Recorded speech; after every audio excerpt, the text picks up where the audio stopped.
শুভ সকাল বন্ধুরা। আজকে এসেছি শ্যামনগরে মাতৃআলয় অর্থাৎ সারদা মায়ের কাছে তাই জিজ্ঞাসা করছি, মাগো তোমার কাছে আগেও এসেছিলাম,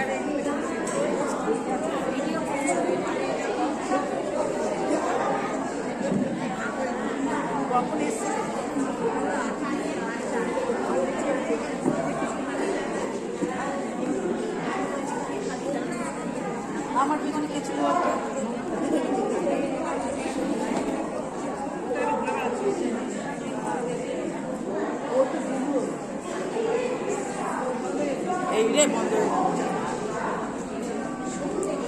ওর কাছে আগেও এসেছিলাম।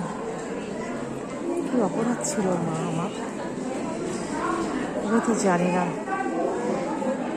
কোন দানবের চক্রান্তে আজকে আমি তোমাকে হারা হয়ে ঘুরছি।